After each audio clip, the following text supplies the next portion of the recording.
I'm Ethan. You're watching Tennessee Mountain Homestead, and today we're finally getting back to work on Ethan's 1997 Craftsman LT4000. Today's main focus is to get this here 820 in place of that Spicer 6-speed. This is also a 6-speed. If we have time after that, we're gonna go for a pulley swap. Ethan wants to do an 8-inch on the engine and a 5-inch on the transmission because he wants to have the fastest tractor out of all our rigs. And I think he might accomplish that. And if we have time after all that, we're gonna try to get the engine running with this 30mm PWK name brand May Cooney slide carburetor. We're trying to cram all this work into one day, so let's get started.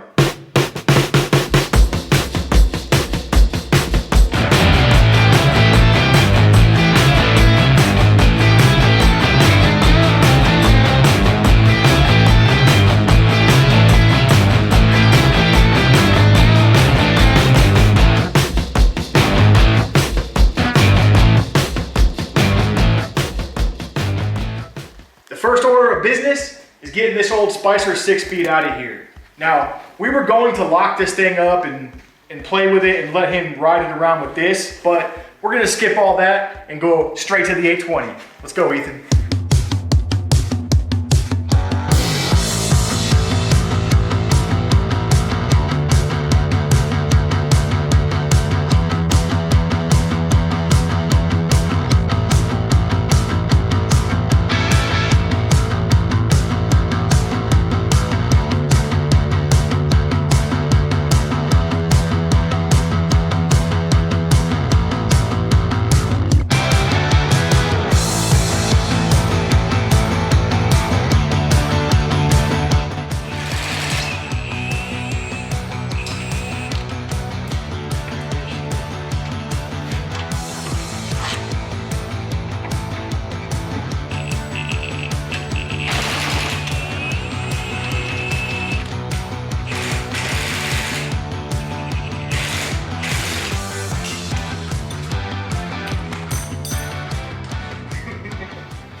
Now that Ethan's got this old Spicer out, we have them up here on the bench and we can start to compare them. Now, this is the 820, and you can see right off the bat how much more stout and thick this boy is. It's got 1-inch axles, it's got a sealed bearing on the input shaft, and it's just all around beefier inside, and we know this from past experience with these transmissions. The first thing we're going to look at though is how we're going to integrate the 820 back in. The mounting points are identical. So this is where the Spicer went in before, out here on the edges of the axle. And we measured it and it's the same on the 820. We've got 4 different mounting points on this. We've got the outer mounting points, and some models of tractors and things use this point on the middle, inside.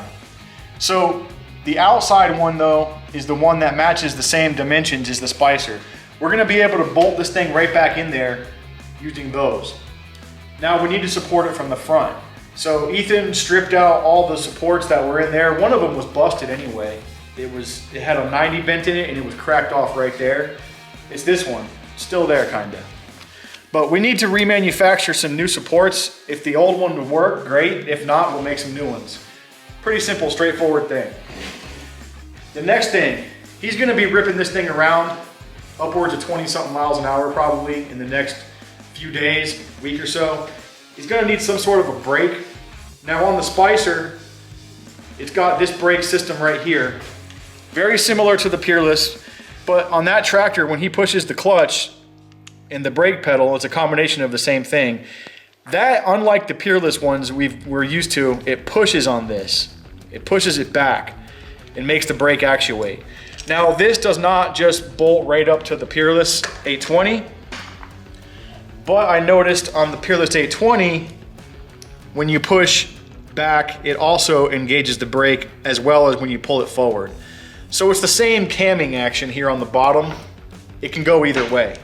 Now we're gonna try to put the Spicer lever on the 820.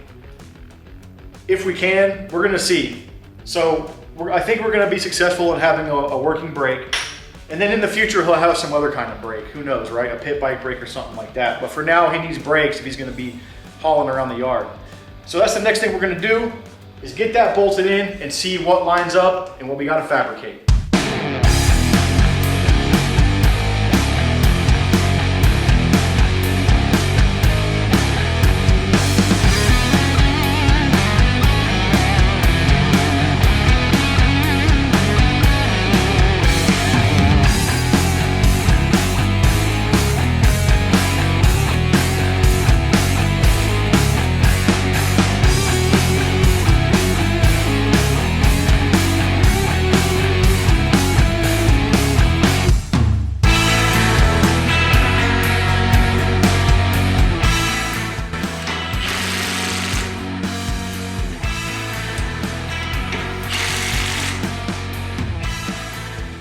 The 820's in the tractor, and I was just over here messing around with these two different brake pieces. Now this is the one off the Spicer. This is the one off the 820. There are some differences, but the linkage from the Spicer works on the 820. When it pushes back, it does what it's supposed to do. These things are, I guess, kind of universal, and they're all shaped, I guess, kind of the same way.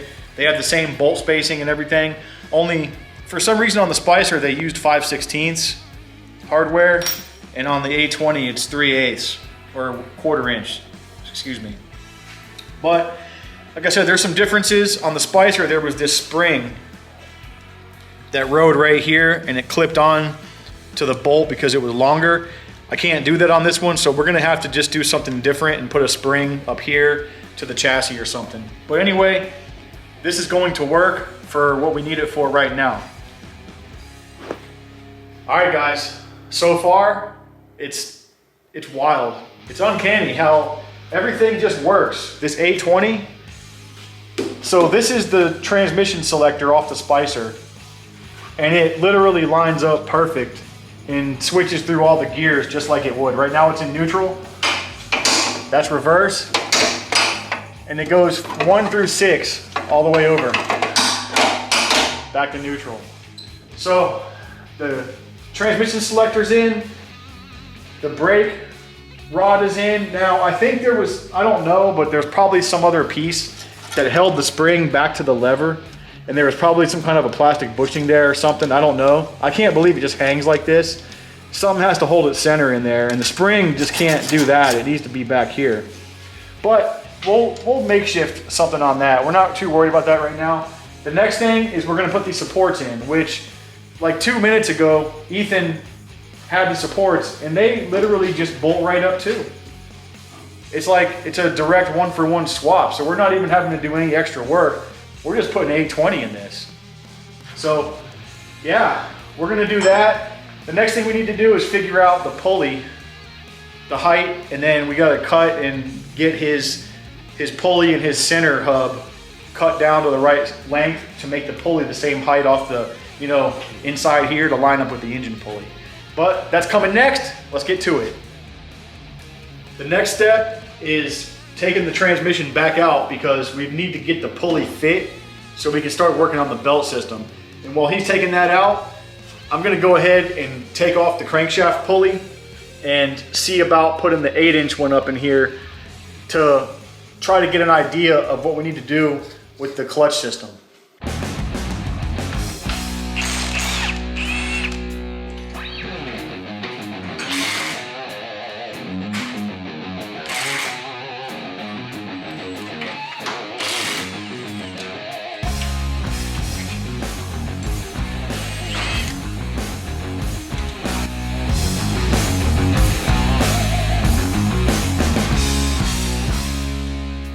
All right, guys, we're gonna do our tried and true method. If you check this out, this is the stock pulley. We put something straight in the V groove, measure off of the mounting point, and it comes out to 3 7/16. So we need to duplicate that here, which we already did off camera. Put the pulley on there, and we measured it, and we need to chop off 3/8 of an inch from this side of the hub. and then we'll put it back on and determine if we have to chop any off of this side. What we're gonna do, I've got some 5/8 threaded rod.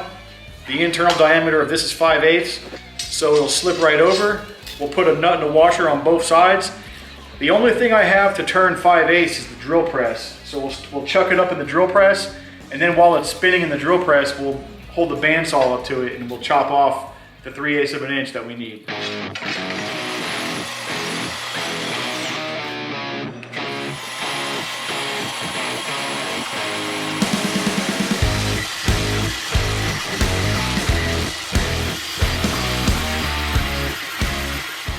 Well, the drill press method did not work. I can't hold the bandsaw still enough, and there's too much play on that.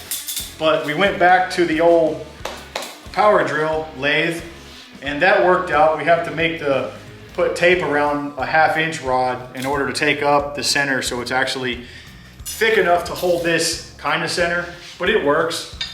Anyway, we got it back on here. We don't need to cut any off the top because there's just enough room for maybe a little machine washer and a snap ring. That's perfect. And now we've got our 3 7/16 that we need. So it's just right. We're gonna go ahead and weld that pulley up in a little while. Over here, back on the tractor, this whole clutch assembly is in the way of the 8-inch pulley. It's in the way of a 7-inch pulley. We tried that. So what I'm gonna do, or what Ethan's gonna do, we're gonna take off these pulleys here and the whole clutch mechanism thing, we're taking it out of here. We're gonna try just to move everything back in the same relationship that it's in. We're gonna measure it, but probably I'm thinking like 1.5 inch minimum, maybe 2 inches.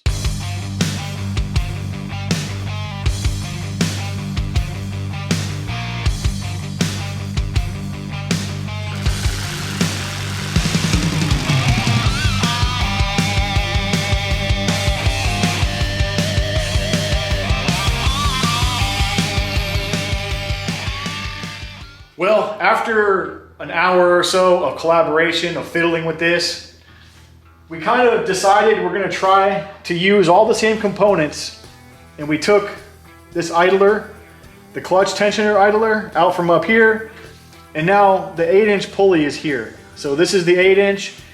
This idler right here was right there stock. So we put that back because what we're gonna try to do is use the same exact deal on the same rod. This linkage here went to it before. We didn't cut it, change it, or anything. Right now, the clutch pedal is all the way depressed and it's using the factory lock. So this is gonna be, we're gonna try this. We're gonna have it all the way down here like so. And that's gonna be in its loosened position. So the belt's gonna come off of this 8-inch pulley. The back side is gonna go to this flat idler here. We even put the stock belt keep back on. From here, the V side is gonna go around this clutch idler pulley. Now, this is in its loose position. When the clutch pedal gets released, there's gonna be a spring right on the stock spring location. It's gonna be going off this direction. We might use this bolt or something to put it underneath. We'll figure that out in a while. There's gonna be a spring and it's gonna pull it down like this, and that'll tension the belt. Only thing is it's gonna be from here to here and then back around the transmission. So we might have to add another flat idler somewhere back here, but I don't know yet. But until we actually drill a hole and try it, we're not gonna know. So right now that's our plan, and once it's all bolted back in, we'll be back in a minute.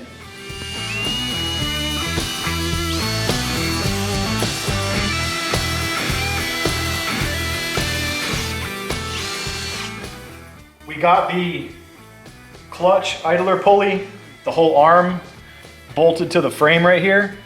And Ethan, if you would do the honors. So that's releasing the clutch. That's putting it into tension. Now push the clutch back in. That's full lock. And what we did, we retained the factory piece right here, so the brake rod is still gonna go down to the brake. It's gonna work. And the clutch is going to release. Also, what I was thinking about doing is we'll put another flat idler somewhere in this area. We'll put a piece across from this side of the frame to this side so we can mount another flat idler. And that'll give it less distance from here to the transmission.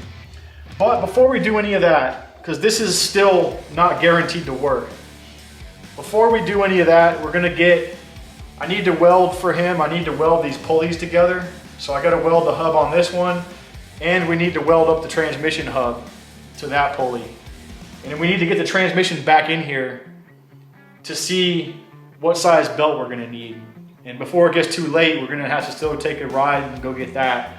So with all that being said, we're going to do the welding, and what do you say? Let's get started. Be right back.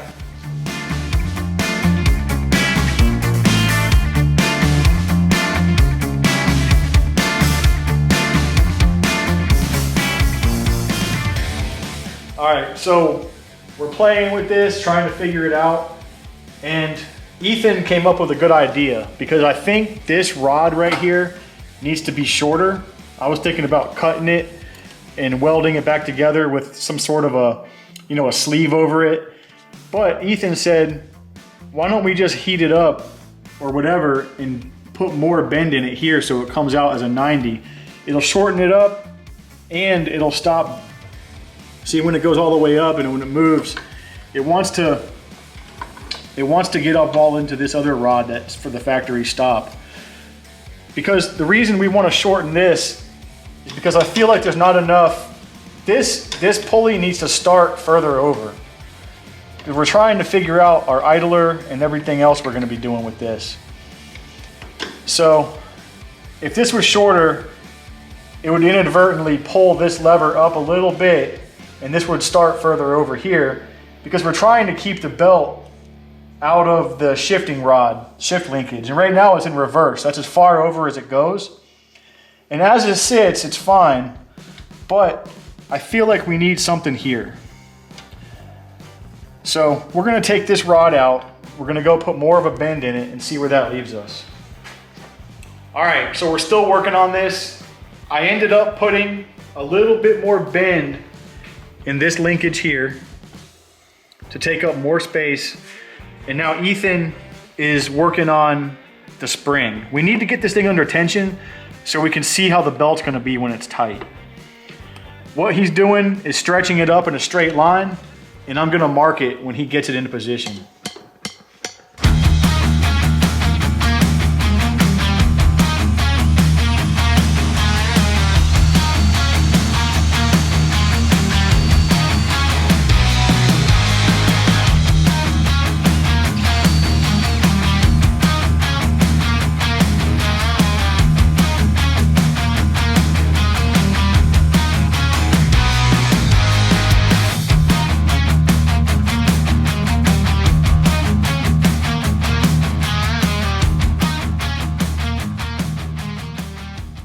All right, Ethan got the spring installed right here.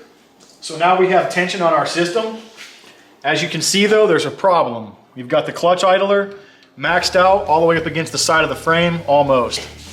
And it's also rubbing on the linkage. So, like we were talking about before, we're gonna add this flat idler to the back side of the belt. We're gonna put it right up to the point where it's about like that in relation to this pulley, and it's not touching the shifter, which is in reverse. So we can have it like that. We have good tension on the belt, and this is the stock belt, by the way. This is the one that was on it before. So we don't even have to buy a belt. So it's got good tension. We got a straight shot from the driven pulley. And yeah, push the clutch in, Ethan. It releases, completely slack, put it back, and we've got good tension. And what we'll do, we're gonna have to come back in here and add some sort of belt keeps around the transmission pulley and also right up here. And the dogs are wrestling as usual. But check it out too. Look at the belt wrap we have on this 8-inch pulley. That's like 3/4 of the pulley is wrapped. And then when we get this one in down here, the transmission pulley is wrapped at least 180. So what we're gonna do for that,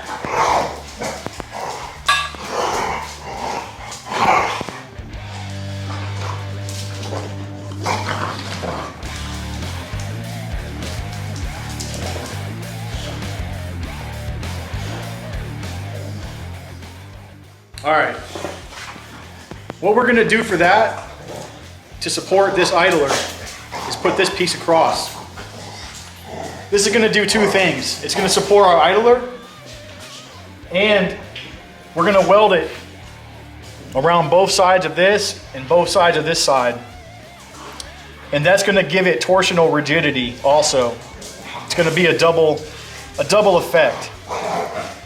So we're gonna get to that. Ethan's got a lot of prepping to do between this, and we gotta take the pulleys back off so we can weld those too. See you guys in a few.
So I welded the pulleys, the 8-inch and the 5-inch, top and bottom.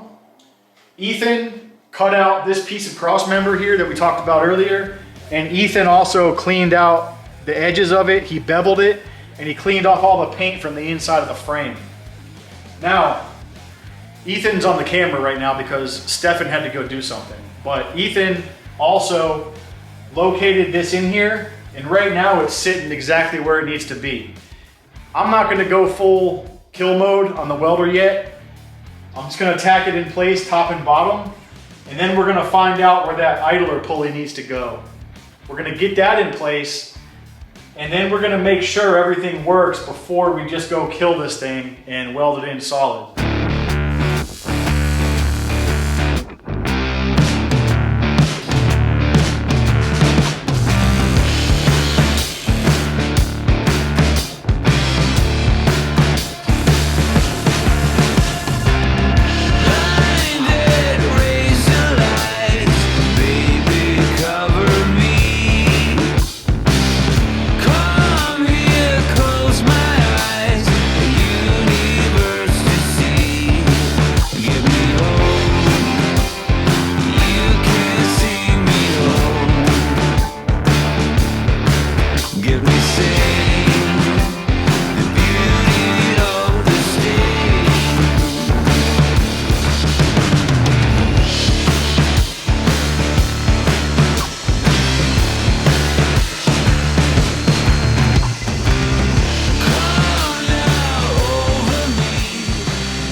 All right, as you just saw, Ethan drilled the hole He started out small, worked his way up to 1/2 inch.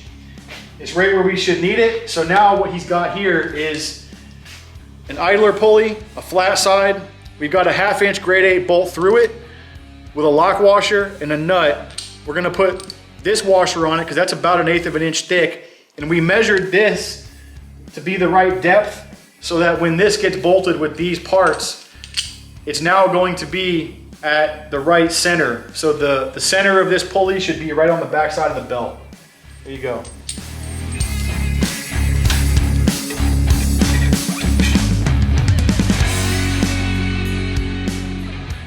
I'm gonna have Ethan take the spark plug out so that we can easily turn the engine from underneath so we can watch how the belt works.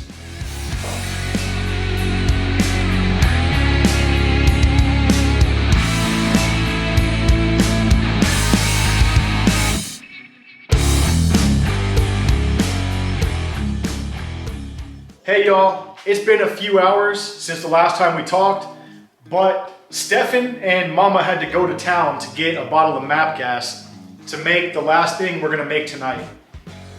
Now, while they were gone, Ethan and I collaborated and we did a bunch of stuff off camera. More so him than I, but he prepped everything out and I welded stuff. And we just did some little finishing touches, but we're gonna go through all that stuff just as soon as we're done with the back belt guide, which is what's left. So we're gonna build a piece of rod that goes from one side of the frame to the other, and it's going to hold the belt from flaring out of the pulley when the clutch is depressed. So we're gonna do that quick, and then we're gonna go over everything that's under this tractor.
We are ready for an update. Check this out, guys. So before I get started, what I'm gonna do here is narrate everything inside the tractor that we did today.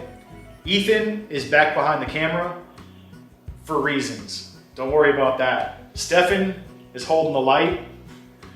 Stefan's been the cameraman all day until now. Anyway, we're gonna start from the top, go down to the bottom. So as you guys have seen, we got an 8-inch pulley up here. We've got a belt keep up here on top. It's just a piece of angle steel bolted to the frame, just off the front of the pulley. I added another keep right here, or should I say, and it's bolted to the frame. And it just is outside of the belt. This idler pulley, it's a flat idler. This was here before in its stock location, as is the keeper that bolts underneath it. The only thing different about this keep is that we took a pair of pliers and bent it down and kind of down and in order for it not to rub the belt. It used to push on it a little bit right there. Stock keep, stock pulley. The clutch swing arm, or the idler arm right here. This is stock. It used to be up here, as you recall, and we moved it down here, and it still retains the stock belt keep. That's in the same position it used to be in, that bolts under the back side of the pulley. The spring is the stock clutch spring. It's still in the same location on the arm, and it goes up. We put a bolt here for it to connect to. So stock clutch spring, the linkage is the same linkage. We just bent it a little bit more to take up space and to clear the factory linkage here that locks the clutch out. I'm gonna gloss over the brake lever because we're probably gonna change this. It works great, but it just hangs down too low below the tractor. And it's only so he has brakes for now, but we're probably gonna do something different with the brake. I don't know what Ethan has planned for that, probably a pit bike brake or something, but this works, as you'll see in a minute. So we added this piece of angle right here in order to put this flat idler. It's got a 1/2 inch bolt through it. It's completely welded to the frame.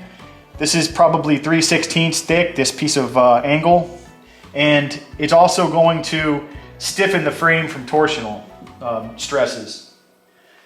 Moving down, we used the factory transmission supports. On the Spicer, this one was broken. You can see where we welded it right there. We repaired it, and it bolts right back in the exact same spot it was factory on this 820.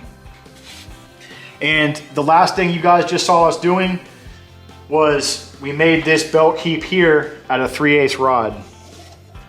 Right there. We just bent a 4 bend saddle in it. And that's it. That's the belt system. And as you can see right here, I'm going to grab the pulley and turn it. Let me stand over this side. So you can see everything is happy. The axles are turning. I think it's in like 3rd gear. I don't know. The spark plug's not in the engine, so we can do this so a lot easier.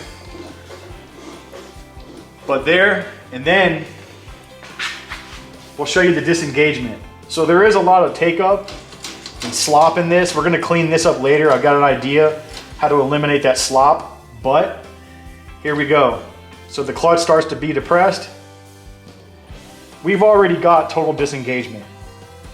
The brake hasn't even started yet.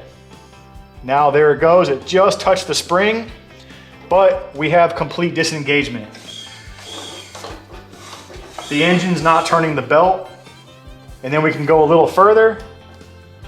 Now the brake's actuated, and we even have more disengagement. If you can see here, complete slack, and there's no chance of the engine turning the belt.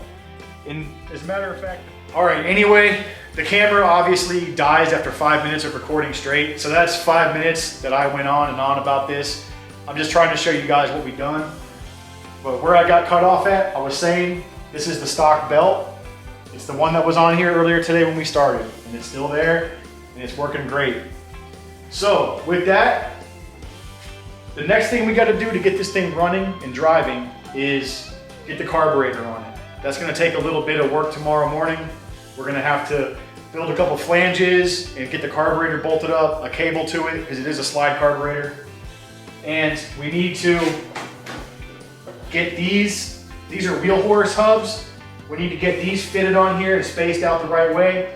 He's gonna have to run turfs for now, or some kind of tire, probably a turf tire, some John Deere 200s. So we'll get these in here spaced properly. We'll get the tires on it. Hopefully get the engine running. Hopefully get the engine running good. Then we can take this thing for a ride. But it's almost 10 o'clock at night. It's been about 14 hours out here today. Ethan did a fantastic job. He did most of the layout, most of the cutting, most of the drilling. He prepped everything that I could weld. And he also had some great ideas, as did Stefan. So with that, guys, we have tomorrow, which is what, Super Bowl Sunday, which I personally could care less about. We're gonna be out here working on this. But that just kind of gives you all some time, some kind of a time frame of where we're at in the date. So we got tomorrow to work on this, and we'll see you guys then. What's up, everybody? It's the next morning, and we're gonna get straight to work getting the carburetor on the motor. Now, come over here, and you can see Ethan's already started to draw up these two flanges. So this is the one that came with the carburetor.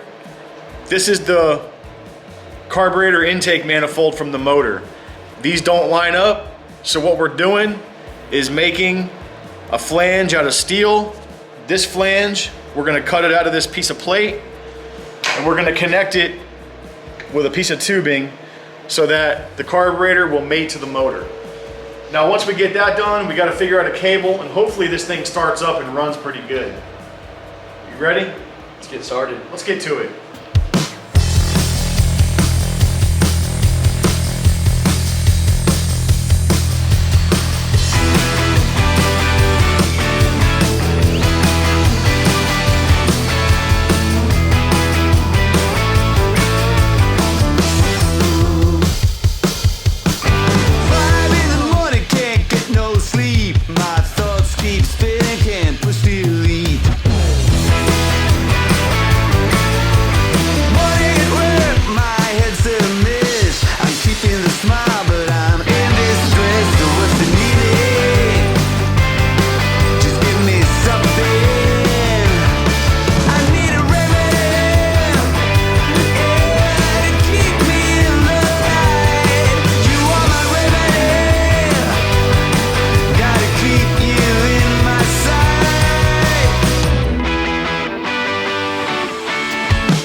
It's been about an hour, and we've got these pieces that are going to adapt the carburetor to the engine manifold.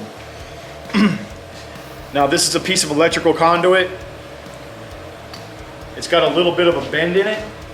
It's going to go like this, and that's so that the carburetor doesn't stick too far out straight. So it bends kind of towards the engine, and the carburetor should be right here alongside of it. Let me see. Gonna go something like that. So now while Ethan's doing something else, he's gonna be working on the spacers for the back wheel hubs. I'm gonna go ahead and weld this stuff together for him, and then we'll get the carburetor on there. Hopefully this thing runs good.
So the wheels and tires are back on. These are temporary, just until you can get some mud tires.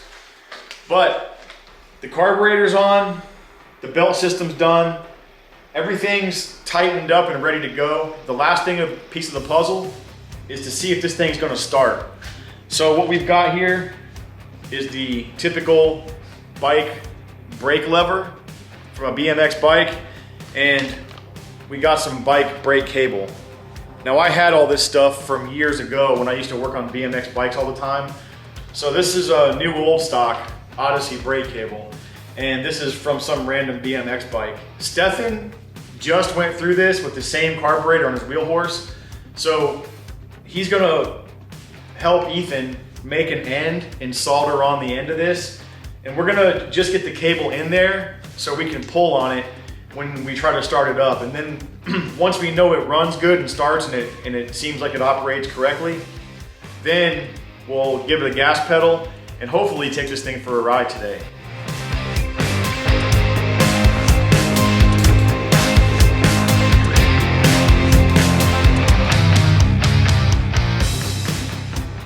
Top, and then there's your slide and the needle. Ethan's got the spring and the retainer.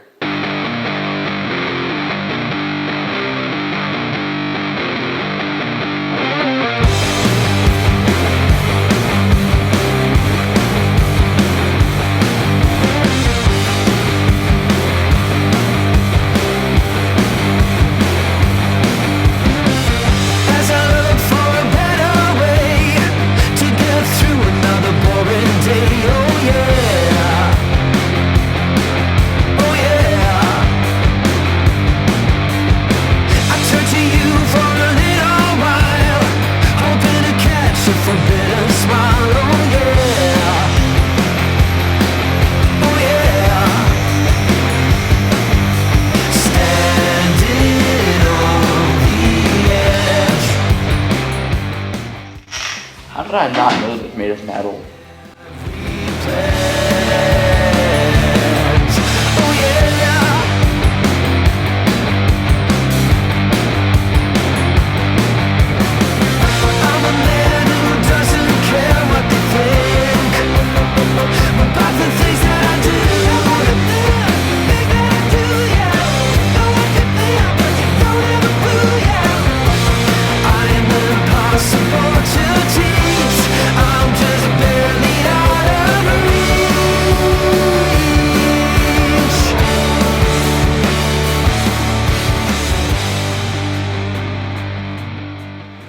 All right, we got the carburetor all set up. Hit it, Ethan. So that's with the bike brake lever. The next thing we're gonna do is get the carburetor fit on the tractor again, hook up some gas to it, and see if it'll start, see how it runs. Let's get to it. Well, after all that work yesterday and half of today, we've got it all back together, at least everything we could see. Everything underneath is buttoned up, the battery's in it, the carburetor's hooked up, he's got the throttle in his hand, we've got gas going to it. All that's left to do is to try to see if it's gonna fire up. So I've got it on choke. Go ahead.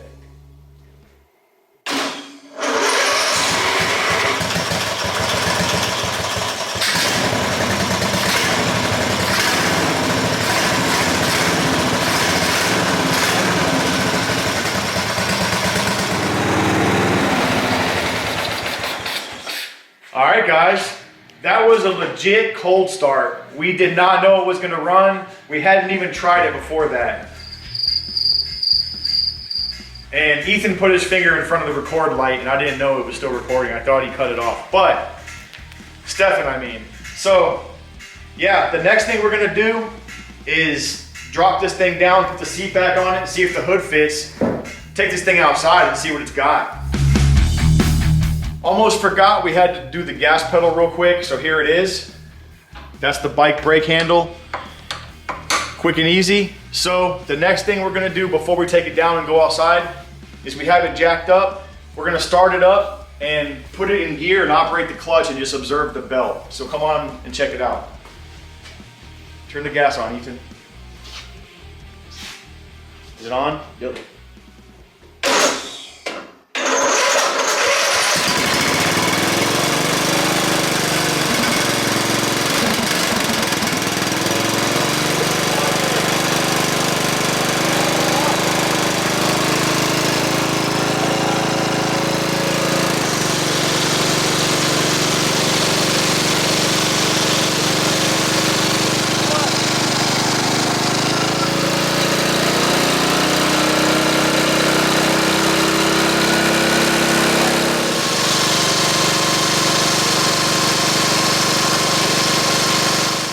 All right, so we were running it as you just saw, and the brake started to smoke. And it's either it's too tight or it's too loose. I can't get it to be just right. These 820 brakes suck. I think they're only for holding the tractor still. Like at this point, I'm just over it. So Ethan's gonna have to figure out a whole different brake system. But that's not gonna stop us. We're gonna put the hood back on this thing, we're gonna let it down, we know it works, and we're gonna take this thing for a rip.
Well, we just got back from testing this thing out. Obviously, you guys didn't see me on it. I didn't try it out.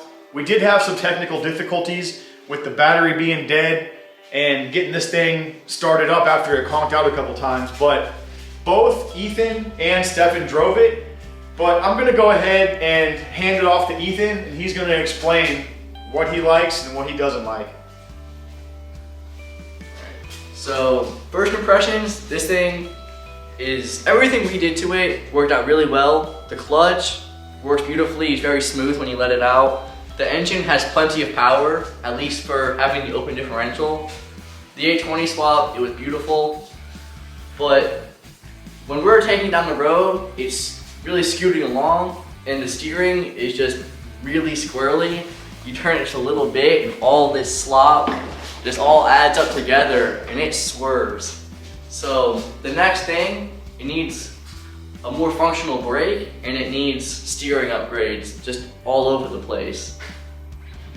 Yeah, I second that, because Ethan was a little bit nervous to drive it up and down the road fast, and then we handed it over to Stefan, and he got on it, and he pushed it about to its limit. And yeah, you saw in the video just now how like squirrely it gets. So yeah, the next thing is going to be steering. We did have an issue with the belt coming off of the transmission pulley. It's fine, but the belt gets so slack when you push the clutch all the way in that it can, I didn't think it was going to be able to, but it does. It comes off the back of the transmission pulley. So we need to put another key back there. Otherwise, the clutch system seems to be pretty fantastic. So yeah, this thing is obviously still a work in progress. We've got some things we need to improve, but for the most part, huge win. Anyways, guys, that's gonna be it for the video. If you're new to the channel, please like, comment, subscribe. Check us out on Instagram, and I just started doing TikTok. I'll probably upload the footage of Stefan going by and getting squirrely on that. And besides that, as always, I'm Jason. I'm Ethan. You're watching Tennessee Mountain Homestead, and we'll see you on the next one.